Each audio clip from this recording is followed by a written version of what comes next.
He didn't look me in the eye at first. My grandson's voice was barely a whisper. "Grandpa, I want to tell you something very terrible about my parents."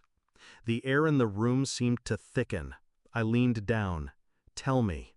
When he did, my blood went cold. I stood up, walked to the phone, and dialed 911. 20 minutes later, police cars were in my driveway, lights cutting through the night. I watched from the porch as my son was led away in handcuffs. He caught my eyes, but I didn't look away. Backstory: the son I raised. When Daniel was born, I promised myself I'd be the father mine never was. Present, steady, proud. He grew up smart, confident, charming enough to get himself out of trouble before I even knew he was in it. I thought the rough edges would smooth with age. They didn't. Instead, they sharpened.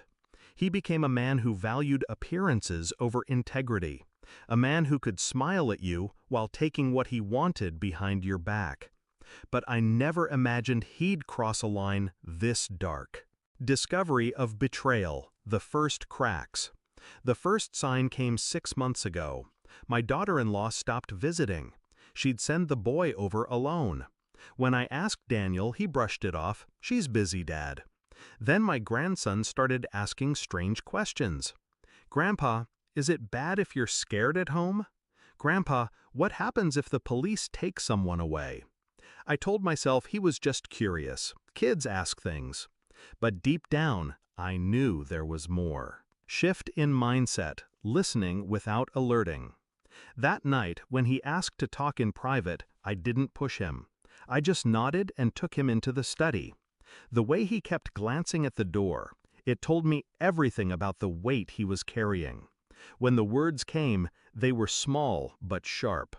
His father, my son, was hurting him. Not in discipline, not in anger, in ways a child should never have to describe. The room tilted. My hands shook. But I didn't let him see.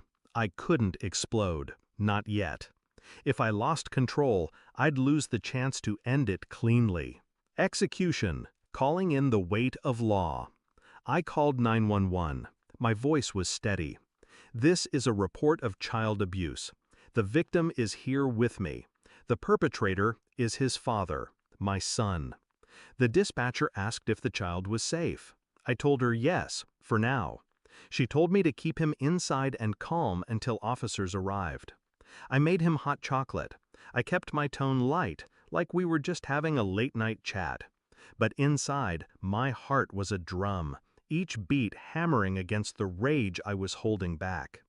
Climax: the arrest. The red and blue lights painted the walls before the knock came. 2 officers stepped in, one taking my statement, the other gently leading my grandson to the kitchen for a quiet talk. Minutes later, another car pulled up. Daniel walked toward the house, probably wondering why there were police here. When they told him the charge, his smile collapsed. He turned to me, eyes wide, like I was supposed to save him. But I didn't move. I didn't speak. I let the handcuffs click shut. Resolution: the final reflection. It's been 3 weeks. My grandson's in therapy now, living with me. Daniel's in county jail awaiting trial. People ask if I regret calling. I don't. Because being a father means protecting your child. But being a grandfather? It means protecting your child's child, even if it means destroying your own blood to do it. And when I watched that squad car pull away, I realized something. Sometimes love is not saving them. Sometimes love is making sure they can never hurt anyone again.